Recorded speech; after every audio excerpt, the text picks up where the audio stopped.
اقبال کی شعرا آفاق نظم شکوہ جواب شکوہ سے دو شعر پیش خدمت ہیں۔ کس کی آنکھوں میں سمایا ہے شعار اغیار، ہو گئی کس کی نگاہ طرز سلف سے بیزار۔ شاعر فرماتے ہیں کہ اغیار غیر کی جمع ہے، یعنی غیر مسلم قوتیں، غیر مسلم قومیں، ان کا جو طرز زندگی ہے وہ کس کی آنکھوں میں سمایا ہے، یعنی مسلمانوں کی آنکھوں میں سما گیا ہے۔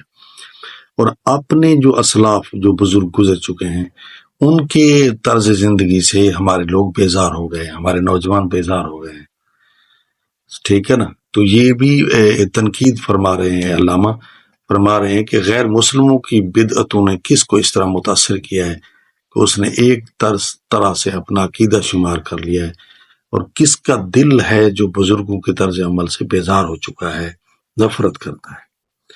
دوسرا فرمایا قلب میں سوز نہیں، رخ میں احساس نہیں، کچھ بھی پیغام محمد کا تمہیں پاس نہیں۔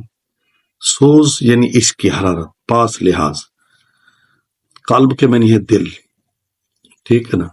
فرمایا قلب میں سوز و گداز نہیں ہے، قلب میں درد نہیں ہے، اور روح میں احساس نہیں ہے، اور آئین محمد، میسج آف محمد مصطفیٰ، یعنی حضور کی شریعت جو اللہ سے لائے تھے ان کا تمہیں کوئی لحاظ نہیں ہے، کوئی تمہیں پاس نہیں ہے، کوئی تم اس کا احترام نہیں کرتے، اس کی تعلیمات کو کھو بیٹھے ہو، بھلا بیٹھے ہو، ٹھیک ہے، غیروں کے راستے کو تم اپنا بیٹھے ہو، اس لیے تم ذلیل و خوار ہو۔